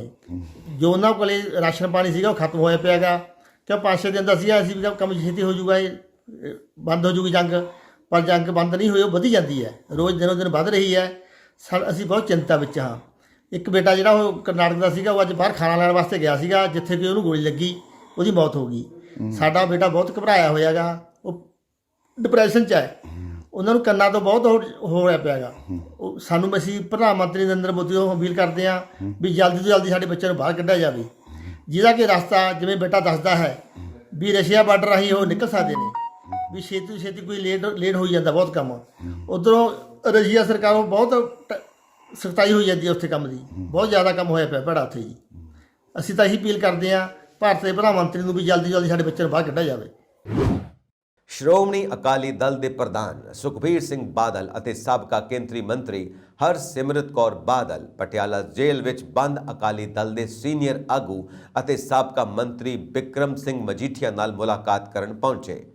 ਇਹ ਵੀ ਦੱਸਿਆ ਜਾ ਰਿਹਾ ਹੈ ਕਿ ਬਿਕਰਮ ਸਿੰਘ ਮਜੀਠੀਆ ਦਾ ਅੱਜ ਜਨਮ ਦਿਨ ਹੈ। ਇਸ ਦੌਰਾਨ ਵੱਡੀ ਗਿਣਤੀ ਵਿੱਚ ਅਕਾਲੀ ਦਲ ਵਰਕਰ ਪਟਿਆਲਾ ਜੇਲ੍ਹ ਦੇ ਬਾਹਰ ਮੌਜੂਦ ਸਨ। ਇਸ ਦੌਰਾਨ ਸੁਖਬੀਰ ਨੇ ਅਕਾਲੀ ਵਰਕਰਾਂ ਦੀ ਮਜੀਠੀਆ ਨਾਲ ਮੁਲਾਕਾਤ ਨਾ ਕਰਨ ਦੇਣ ਦੇ ਚਲਦੇ ਕਾਂਗਰਸ ਦੇ ਨਿਸ਼ਾਨਾ ਸਾਧਿਆ। ਸੁਖਬੀਰ ਬਾਦਲ ਨੇ ਕਿਹਾ ਕਿ ਮੁਲਾਕਾਤ ਇੱਕ ਹੱਕ ਹੈ। ਸੂਬੇ ਵਿੱਚ 5-7 ਦਿਨ ਦੀ ਮਹਿਮਾਨ ਬਚੀ ਕਾਂਗਰਸ ਸਰਕਾਰ ਅਜਿਹਾ ਕਰਨ ਤੋਂ ਰੋਕ ਕੇ ਜਾਣਬੁੱਝ ਕੇ ਧੱਕਾ ਕਰ ਰਹੀ ਹੈ। ਪੱਤਰਕਾਰਾਂ ਦੇ ਸਵਾਲਾਂ ਦਾ ਜਵਾਬ ਦਿੰਦਿਆਂ ਸੁਖਬੀਰ ਨੇ ਕਿਹਾ ਕਿ ਸੂਬੇ ਵਿੱਚ ਕਾਂਗਰਸ ਸਰਕਾਰ ਦੀ ਵਿਦਾਈ ਤੈਅ ਹੈ, ਇਸ ਲਈ ਉਹ ਜਾਣਬੁੱਝ ਕੇ ਅਕਾਲੀ ਵਰਕਰਾਂ ਨੂੰ ਪਰੇਸ਼ਾਨ ਕਰ ਰਹੀ ਹੈ। ਦੱਸਣਯੋਗ ਹੈ ਕਿ ਪੰਜਾਬ ਪੁਲਿਸ ਵੱਲੋਂ ਬਹੁ ਕਰੋੜੀ ਡਰੱਗ ਰੈਕੇਟ 'ਚ ਨਾਮਜ਼ਦ ਕੀਤੇ ਅਕਾਲੀ ਦਲ ਦੇ ਜਨਰਲ ਸਕੱਤਰ ਬਿਕਰਮ ਸਿੰਘ ਮਜੀਠੀਆ ਨੇ 24 ਫਰਵਰੀ ਨੂੰ ਮੁਹਾਲੀ ਦੀ ਅਦਾਲਤ ਵਿੱਚ ਆਤਮ ਸਮਰਪਣ ਕੀਤਾ ਸੀ। ਇਸ ਦੌਰਾਨ ਉਹਨਾਂ ਨੇ ਅਗਾਊਂ ਜ਼ਮਾਨਤ ਦੀ ਅਰਜ਼ੀ ਵੀ ਲਗਾਈ ਸੀ, ਜਿਸ ਨੂੰ ਖਾਰਜ ਕਰਦਿਆਂ ਅਦਾਲਤ ਨੇ ਉਹਨਾਂ ਨੂੰ 8 ਮਾਰਚ ਤੱਕ ਨਿਆਇਕ ਹਿਰਾਸਤ ਵਿੱਚ ਪਟਿਆਲਾ ਜੇਲ੍ਹ ਭੇਜ ਦਿੱਤਾ ਸੀ। ਯਾਦ ਰਹੇ, ਡਰੱਗ ਮਾਮਲੇ ਵਿੱਚ ਕੇਸ ਦਰਜ ਹੋਣ ਤੋਂ ਬਾਅਦ ਬਿਕਰਮ ਮਜੀਠੀਆ ਨੇ ਮੋਹਾਲੀ ਦੀ ਅਦਾਲਤ ਵਿੱਚ ਅੰਤਰਿਮ ਜ਼ਮਾਨਤ ਦੀ ਪਟੀਸ਼ਨ ਦਾਇਰ ਕੀਤੀ ਸੀ, ਜੋ ਖਾਰਜ ਹੋ ਗਈ। ਇਸ ਤੋਂ ਬਾਅਦ ਉਹਨਾਂ ਨੇ ਪੰਜਾਬ ਅਤੇ ਹਰਿਆਣਾ ਹਾਈ ਕੋਰਟ ਦਾ ਦਰਵਾਜ਼ਾ ਖੜਕਾਇਆ। ਇੱਥੇ ਕੁਝ ਦਿਨਾਂ ਦੀ ਅੰਤਰਿਮ ਰਾਹਤ ਮਿਲਣ ਮਗਰੋਂ ਉਹਨਾਂ ਦੀ ਪਟੀਸ਼ਨ ਖਾਰਜ ਹੋ ਗਈ, ਜਿਸ ਤੋਂ ਬਾਅਦ ਉਹਨਾਂ ਨੇ ਸੁਪਰੀਮ ਕੋਰਟ ਦਾ ਰੁਖ ਕੀਤਾ। ਸੁਪਰੀਮ ਕੋਰਟ ਨੇ ਵਿਧਾਨ ਸਭਾ ਚੋਣਾਂ ਨੂੰ ਦੇਖਦੇ ਹੋਏ 24 ਫਰਵਰੀ ਤੱਕ ਉਹਨਾਂ ਦੀ ਗ੍ਰਿਫਤਾਰੀ ਤੇ ਰੋਕ ਲਾ ਦਿੱਤੀ ਸੀ, ਜਿਸ ਦੀ ਮਿਆਦ ਖਤਮ ਹੋਣ ਤੋਂ ਬਾਅਦ ਮਜੀਠੀਆ ਨੇ ਮੋਹਾਲੀ ਦੀ ਅਦਾਲਤ ਵਿੱਚ ਆਤਮ ਸਮਰਪਣ ਕਰ ਦਿੱਤਾ, ਜਿੱਥੇ ਅਦਾਲਤ ਨੇ ਉਹਨਾਂ ਨੂੰ ਰਾਹਤ ਦਿੰਦਿਆਂ ਨਿਆਇਕ ਹਿਰਾਸਤ ਵਿੱਚ ਭੇਜ ਦਿੱਤਾ ਹੈ। ਮੈਂ ਆਪਣੀ ਹਰਸਿਮਰਤ ਕੌਰ ਬਾਦਲ ਤੇ ਸਾਡੇ ਵਕੀਲ ਬਿਕਰਮ ਸਿੰਘ ਮਜੀਠੀਆ ਜੀ ਨੂੰ ਮਿਲ ਕੇ ਆਏ ਹਾਂ। ਉਹ ਪੂਰੀ ਚੜ੍ਹਦੀ ਕਲਾ 'ਚ ਹੈ। ਜਿਹੜੀ ਪੰਜਾਬ ਸਰਕਾਰ ਦਾ ਇਕੱਲਾ ਹਫ਼ਤਾ ਰਹਿ ਗਿਆ, ਚੰਨੀ ਤੇ ਸੁੱਖੀ ਰੰਧਾਵਾ ਨੇ ਉਹਨਾਂ ਤੇ ਝੂਠਾ ਕੇਸ ਪਾਇਆ ਤੇ ਸਾਨੂੰ ਅਕਾਲੀ ਦਲ ਪਾਰਟੀ ਨੂੰ ਕੋਈ ਡਰ ਨਹੀਂ, ਸਾਨੂੰ ਪੂਰਾ ਵਿਸ਼ਵਾਸ ਅਦਾਲਤਾਂ ਤੇ ਹੈ, ਜੁਡੀਸ਼ੀਅਲ ਸਿਸਟਮ ਤੇ ਹੈ। ਇਹਨਾਂ ਨੇ ਪੂਰੀ ਕੋਸ਼ਿਸ਼ ਕੀਤੀ ਝੂਠਾ ਕੇਸ ਪਾਉਣ ਦੀ। ਇਹ ਜਿਹਾ ਕੇਸ ਮੈਨੂੰ ਲੱਗਦਾ ਹੈ ਹਿੰਦੁਸਤਾਨ 'ਚ ਹਿਸਟਰੀ 'ਚ ਨਹੀਂ ਹੋਇਆ ਹੋਣਾ ਕਿ ਡੀਜੀਪੀ ਆਪ ਆਰਡਰ ਕਰਦਾ ਹੈ ਕਿ ਕਿਹੜੀ ਦਫਾ ਲਾਉਣੀ ਹੈ, ਤੇ ਕਿਸੇ ਜ਼ਿਲ੍ਹੇ 'ਚ ਦਰਜ ਨਹੀਂ ਹੋਇਆ। ਡੀਜੀਪੀ ਦੇ ਆਪਣੇ ਥੱਲੇ ਕੀਤਾ ਗਿਆ। ਉਹ ਡੀਜੀਪੀ ਜਿਹਨੂੰ ਇਮੀਡੀਏਟਲੀ ਯੂਪੀਐਸਸੀ ਨੇ ਕੱਢਿਆ, ਸੁਪਰੀਮ ਕੋਰਟ ਨੇ ਵੀ ਕੱਢਿਆ ਤੇ ਹਾਈ ਕੋਰਟ ਨੇ ਕਿਹਾ ਸਭ ਤੋਂ ਨਿਕੰਮਾ ਬੰਦਾ। ਤੋ ਇਸ ਕਰਕੇ ਝੂਠ ਹੀ ਹੁੰਦਾ ਹੈ। ਤੇ ਸਾਨੂੰ ਬੜਾ ਮਾਣ ਹੈ ਕਿ ਸਾਰੀ ਪਾਰਟੀ ਬਿਕਰਮ ਸਿੰਘ ਮਜੀਠੀਆ ਦੇ ਮਗਰ ਖੜੀ ਹੈ, ਪੂਰੀ ਸਪੋਰਟ ਖੜੀ ਹੈ, ਕਿਉਂਕਿ ਮੈਂ ਗਾਰੰਟੀ ਦਿੰਦਾ, ਮੇਰੀ ਜ਼ਬਾਨ ਹੈ ਸਾਰੀ ਪਾਰਟੀ ਦੀ ਕੀ ਹੈ ਕਿ ਬਿਕਰਮ ਸਿੰਘ ਮਜੀਠੀਆ ਤੇ ਝੂਠਾ ਕੇਸ ਕੀਤਾ ਗਿਆ ਹੈ, ਉਹ ਨਿਰਦੋਸ਼ ਹੈ। ਬੜਾ ਦੁੱਖ ਹੈ ਕਿ ਕੋਈ ਲੋਕਾਂ ਨੂੰ ਮਿਲਿਆ ਨਹੀਂ ਜਾ ਰਿਹਾ। ਆ 9 ਤਰੀਕ ਤੱਕ ਹੈ, 10 ਤਰੀਕ ਤੱਕ ਜਦੋਂ ਚਾਹੁੰਦੇ ਹੈ ਸਾਡੀ ਸਰਕਾਰ ਹੈ, 10 ਤਰੀਕ ਦੇ ਬਾਅਦ ਵਾਪਸ ਪੰਜਾਬੀਆਂ ਦੀ ਸਰਕਾਰ ਆਊਗੀ। ਦੂਜੀ ਗੱਲ ਮੈਂ ਕਹਿਣਾ ਚਾਹੁੰਦਾ ਕਿ ਬਹੁਤ ਆਪਣੇ ਪੰਜਾਬੀ ਯੂਕਰੇਨ 'ਚ ਫਸੇ ਹੈ, ਬਹੁਤ ਨੌਜਵਾਨ ਬੱਚੇ ਫਸੇ ਹੈ। ਗਵਰਨਮੈਂਟ ਆਫ ਇੰਡੀਆ ਨੂੰ ਮੈਂ ਬੇਨਤੀ ਕਰਨਾ ਚਾਹੁੰਦਾ ਜ਼ਿਆਦਾ ਐਕਟਿਵ ਹੋਣ ਉੱਥੇ, ਜਿਸ ਹਲੇ ਬਹੁਤ ਲੋੜ ਹੈ। ਤੇ ਪੰਜਾਬ ਗਵਰਨਮੈਂਟ ਨੂੰ ਵੀ ਇਮੀਡੀਏਟਲੀ ਆਪਣੇ ਅਫਸਰ ਡਿਸਪੈਚ ਕਰਨੇ ਚਾਹੀਦੇ ਹੈ। ਆ ਜਿਹੜੇ ਬਾਰਡਰ ਜਿਹੜੇ ਏਰੀਆ ਉੱਥੇ ਆ ਪੰਜਾਬ ਗਵਰਨਮੈਂਟ ਆਪਣੇ ਇੱਕ ਅਫਸਰ ਭੇਜਣ ਕਿ ਉਹ ਆਪਣੇ ਆਇਡੈਂਟੀਫਾਈ ਕਰਕੇ ਤੇ ਆਪਣੇ ਜਿਹੜੇ ਬੱਚੇ, ਕਿਉਂਕਿ ਉੱਥੇ ਹਰ ਸੂਬੇ ਦੇ ਬੱਚੇ ਆਉਣਗੇ ਤੇ ਪੰਜਾਬ ਅਫਸਰ ਆਪ ਉੱਥੇ ਕੰਟੈਕਟ ਕਰਨਗੇ ਇਹ ਸੂਬੇ ਦੇ ਅਸੀਂ ਬੈਠੇ ਹੈ, ਸੋ ਦੈਟ ਆਪਣੇ ਪੰਜਾਬੀ ਬੱਚੇ ਆਪਾਂ ਵੱਧ ਤੋਂ ਵੱਧ ਛੇਤੀ ਵਾਪਸ ਲੈ ਕੇ ਆਈਏ। ਇੱਕ ਜਿਹੜੇ ਪਰਿਵਾਰਾਂ ਨੂੰ ਜਿਹੜੇ ਹੈਗੇ ਜਿਨ੍ਹਾਂ ਦੇ ਬੱਚੇ ਹੈ, ਇੱਥੇ ਸਪੈਸ਼ਲ ਹੈਲਪਲਾਈਨ ਖੋਲ੍ਹ ਕੇ ਉਹਨਾਂ ਨਾਲ ਡੇਲੀ ਆਰਲੀ ਕੰਟੈਕਟ ਕੀਤਾ ਜਾਏ, ਤਾਂ ਹੀ ਆਪਣੇ ਬੱਚਿਆਂ ਨੂੰ ਉੱਥੋਂ ਕੱਢ ਸਕਾਂਗੇ ਆਪਾਂ। ਭਾਰਤੀ ਕਿਸਾਨ ਯੂਨੀਅਨ ਏਕਤਾ ਡੰਗੌਦਾ ਦੀ ਸੂਬਾਈ ਮੀਟਿੰਗ ਬੂਟਾ ਸਿੰਘ ਬੁਰਜ ਗਿੱਲ ਦੀ ਪ੍ਰਧਾਨਗੀ ਹੇਠ ਹੋਈ। ਇਸ ਮੀਟਿੰਗ ਵਿੱਚ ਸਮੁੱਚੇ ਪੰਜਾਬ ਵਿੱਚੋਂ 15 ਜ਼ਿਲ੍ਹਿਆਂ ਦੇ ਪ੍ਰਧਾਨ ਸਕੱਤਰਾਂ ਨੇ ਭਾਗ ਲਿਆ।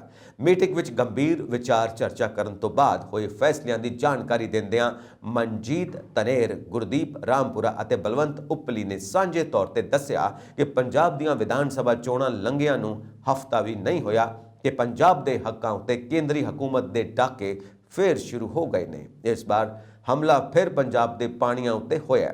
ਭਾਰਤ ਸਰਕਾਰ ਵੱਲੋਂ ਪਾਖੜਾ ਬਿਆਸ ਮੈਨੇਜਮੈਂਟ ਰੂਲਸ 1974 ਵਿੱਚ ਬਦਲਾਅ ਕਰਕੇ Bhakra Beas management board BBMB ਵਿੱਚ ਪੰਜਾਬ ਦੀ ਪੱਕੀ ਮੈਂਬਰਸ਼ਿਪ ਬੰਦ ਕਰ ਦਿੱਤੀ ਹੈ।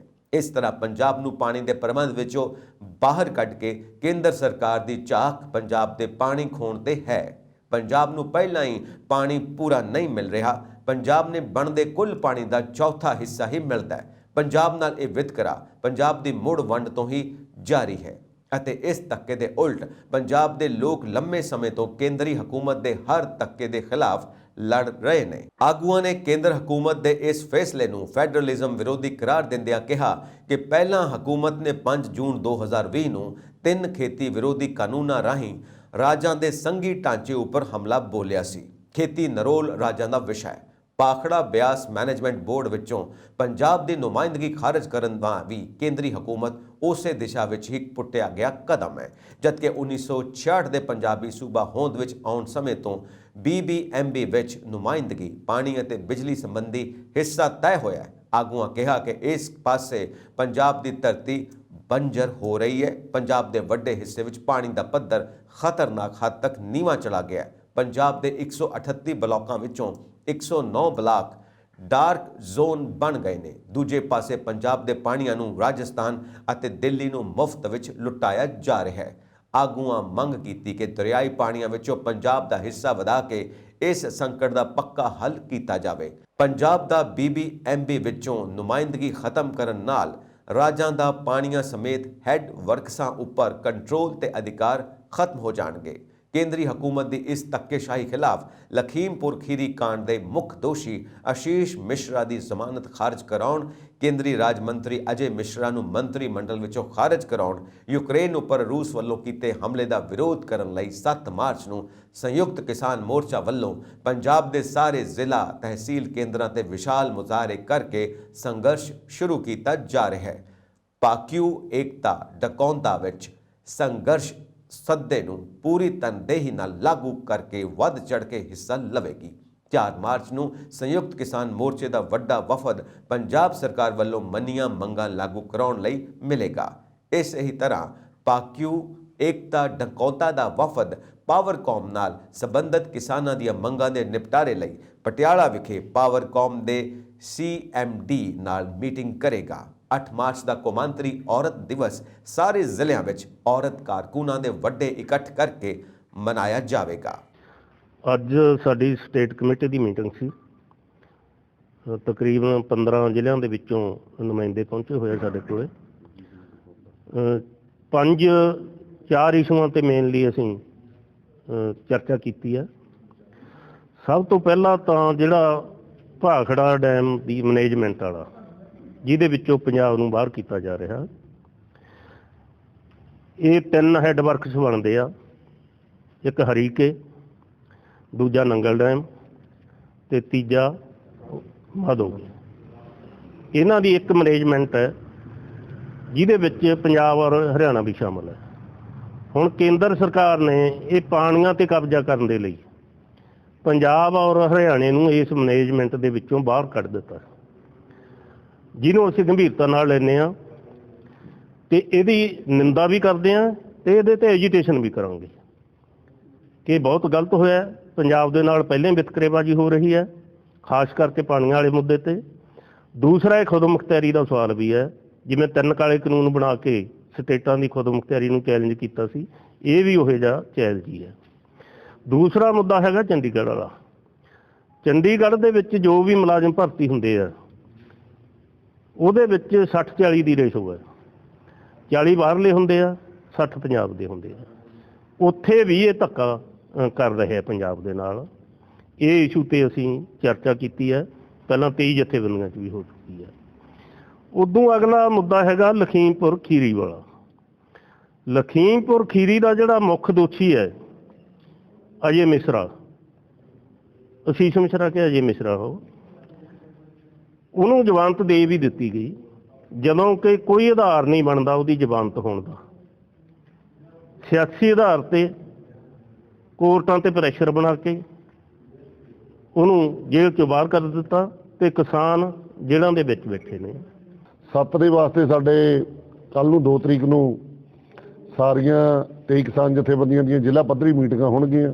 ਉਹਦੇ 'ਚ ਬਿਆਨਤਬੰਦੀ ਲਿਖੀ ਜਾਊ। 7 ਦੇ ਜਿਹੜੇ ਮੁਜ਼ਾਹਰੇ ਹੋਣਗੇ ਉਹ ਇੱਕ ਵੱਖਰੀ ਕਿਸਮ ਦੇ ਹੋਣਗੇ। ਜਿੱਡਾ ਵੱਡਾ ਉਤਸ਼ਾਹ ਉਹਨਾਂ ਮੁਜ਼ਾਹਰਿਆਂ ਦੇ ਵਿੱਚ ਹੋਊਗਾ ਤੇ ਸਾਡੀ ਜਿਹੜੀ ਆਗੂ ਟੀਮਾਂ ਉਹਨਾਂ ਦੇ ਵਿੱਚ ਜਿੰਨਾ ਉਤਸ਼ਾਹ ਹੈ ਤੇ ਉਹਨਾਂ ਹੀ ਉਹ ਲੋਕਾਂ ਦੇ ਵਿੱਚ ਉਤਸ਼ਾਹ ਭਰਨਗੇ। ਬੜੇ ਉਤਸ਼ਾਹਜਨਕ ਹੌਸਲੇ ਨਾਲ ਸਾਡੀ ਜਿਹੜੀ ਟੀਮਾਂ ਪਿੰਡਾਂ ਦੇ ਵਿੱਚ ਕੁੱਦਣਗੀਆਂ। ਹਫ਼ਤਾ 7 ਤਰੀਕ ਦੇ ਜਿਹੜੇ ਮੁਜ਼ਾਹਰੇ ਆ ਉਹ ਪੂਰੇ ਸਫਲ ਹੋਣਗੇ ਸਾਡੇ। ਦੇਖੋ ਜੀ, ਮੁੱਦਾ ਤਾਂ ਉਹ ਉਹਦੇ ਨਾਲ ਹੀ ਜੜਦਾ। ਅਸੀਂ ਦਿੱਲੀ ਵਾਲੇ ਤੋਂ ਟੁੱਟਿਆ ਹੋਇਆ ਮੁੱਦਾ ਨਹੀਂ ਇਹ ਕੋਈ। ਇਹ ਸਗਾ ਤੇ ਪੰਡ ਭਾਰੀ ਕਰਤੀ। ਇਹ ਜਿਹੜੀ ਪੰਡ ਭਾਰੀ ਹੋ ਰਹੀ ਹੈ, ਅਸੀਂ ਜਿਹੜੀ ਆਪਦੀ ਯੂਨਿਟੀ ਵਾਲੀ ਹੈ ਉਹ ਪੰਡ ਨੂੰ ਨਰੋਈ ਕਰ ਰਹੇ ਹਾਂ। ਜਿਹੜੀ ਕੱਠ ਲੋਹੇ ਦੀ ਲੱਠ ਹੈ ਅਸੀਂ ਉਧਰ ਨੂੰ ਵੱਧ ਰਹੇ ਹਾਂ। ਜਿਹੜੀ ਮਤਲਬ ਭਾਜਪਾ ਦੀ ਸਰਕਾਰ ਹੈ ਉਹ ਸਾਡੇ ਤੇ ਭਾਰ ਲੱਦਣ ਵਾਸਤੇ ਤਰ੍ਹਾਂ ਦੇ ਢੰਗ ਤਰੀਕੇ ਵਰਤ ਰਹੀ ਹੈ। ਭਾਵੇਂ ਉਹਨੇ ਕਾਲੇ ਕਾਨੂੰਨ ਵਾਪਸ ਲੈ ਲਏ, ਪਰ ਟੇਢੇ ਢੰਗ ਨਾਲ ਉਹ ਜਿਹੜੇ ਕਾਲੇ ਕਾਨੂੰਨ, ਜਿਵੇਂ ਸਾਤੋਂ ਪਾਣੀ ਖੋਹਣ ਵਾਲਾ ਲਿਆਂਦਾ, ਉਹ ਕਾਲੇ ਕਾਨੂੰਨਾਂ ਦੀ ਅੰਗ ਹੀ ਆ ਇੱਕ। ਅਸੀਂ ਉਹਦੀ ਤਿਆਰੀ ਕਰ ਰਹੇ ਹਾਂ, ਉਹ ਸਾਡੇ ਤੇ ਭਾਰ ਲੱਦਣ ਦੀ ਤਿਆਰੀ ਕਰ ਰਹੇ ਆ। ਸਾਨੂੰ ਵਿਸ਼ਵਾਸ ਹੈ ਇਸ ਗੱਲ ਤੇ ਵੀ ਲੋਕ ਆ ਜਿਹੜੀ ਪਿਛਲੇ ਸਾਲ ਦੀ 1 ਸਾਲ ਦੀ ਯੂਨੀਵਰਸਿਟੀ ਲੱਗੀ ਆ, ਉਸ ਯੂਨੀਵਰਸਿਟੀ 'ਚੋਂ ਬੜਾ ਕੁਝ ਸਿੱਖ ਕੇ ਆਏ ਆ। ਖਾਸ ਕਰਕੇ ਸਾਡਾ ਉਹ ਨੌਜਵਾਨ ਤਬਕਾ ਜਿਹੜਾ ਅਸੀਂ ਪਹਿਲਾਂ ਨੂੰ ਤੁਸੀਂ ਦੇਖਿਆ ਵੀ ਐਤਕੀ ਉਹਨਾਂ ਵੋਟ ਪੋਟੋਰੀਆਂ ਪਾਰਟੀਆਂ ਨੇ, ਪਰ ਸਾਡਾ ਯੂਥ ਉਵੇਂ ਨਹੀਂ ਭੱਜਿਆ। ਵੱਡੀ ਗਿਣਤੀ ਸਾਡੀਆਂ ਜਥੇਬੰਦੀਆਂ ਦੇ ਕਲਾਵੇ 'ਚ ਰਿਹਾ ਯੂਥ ਸਿੱਖ ਕੇ ਆਇਆ, ਤੇ ਆਉਣ ਵਾਲਾ ਸਮਾਂ ਵੀ ਸਾਨੂੰ ਲੱਗਦਾ ਹੈ ਵੀ ਉਹ ਆਪ ਦਾ ਜਿਹੜਾ ਸਿਰਾ ਆਪ ਗੁੰਦਣਗੇ। ਜਿਹੜਾ ਨੌਜਵਾਨ ਤਬਕਾ ਵੱਡੀ ਗਿਣਤੀ ਵਿੱਚ ਇਹਨਾਂ ਜਥੇਬੰਦੀਆਂ ਦੇ ਵਿੱਚ ਸ਼ਾਮਲ ਹੋ ਕੇ ਆਪਣਾ ਅੱਗਾ ਸਮਾਰਨ ਵਾਸਤੇ ਅੱਗੇ ਆਊਗਾ। रूस ते यूक्रेन विच चल रही जंग दौरान किसी तरह अपनी जान बचा के अपने खर्चे ते बसां करके रोमानिया बॉर्डर ते पहुंचे भारतीय विद्यार्थियों नूं भारत दे विदेश मंत्रालय वालों वापस लियाउण लई कोई मदद ना मिलण कारण 2 दिनां तो रोमानिया दे शैल्टरां दे विच विद्यार्थी रुल रहे ने। ਜ਼ਿਲ੍ਹਾ ਰੂਪਨਗਰ ਦੀਆਂ 2 ਵਿਦਿਆਰਥਣਾਂ ਦੇ ਵੱਲੋਂ ਮੌਕੇ ਦੇ ਹਾਲਾਤਾਂ ਨੂੰ ਦੱਸਦੇ ਹੋਏ ਵੀਡੀਓ ਪਾ ਕੇ ਮਦਦ ਦੀ ਗੁਹਾਰ ਲਗਾਈ ਗਈ ਹੈ। ਸੁਣੋ ਜ਼ਿਲ੍ਹਾ ਰੋਪੜ ਦੇ ਪਿੰਡ ਕਟਲੀ ਦੀ ਵਿਦਿਆਰਥਣ ਗੁਰਜੀਤ ਕੌਰ ਅਤੇ ਖੈਰਾਬਾਦ ਦੀ ਵਿਦਿਆਰਥਣ ਪ੍ਰਭਜੋਤ ਕੌਰ ਦੇ ਵੱਲੋਂ ਕਿਸ ਤਰ੍ਹਾਂ ਭਾਰਤ ਵਾਪਸ ਆਉਣ ਦੇ ਲਈ ਭਾਰਤ ਸਰਕਾਰ ਤੋਂ ਮਦਦ ਦੀ ਗੁਹਾਰ ਲਗਾਈ ਜਾ ਰਹੀ ਹੈ। ਇਹ ਸਨ ਅੱਜ ਦੀਆਂ ਮੁੱਖ ਖਬਰਾਂ। ਹੋਰ ਅਪਡੇਟਸ ਦੇ ਲਈ ਵੇਖਦੇ ਰਹੋ ਪੰਜਾਬ ਮੇਲ USA TV। ਸਤਿ ਸ਼੍ਰੀ ਅਕਾਲ ਜੀ।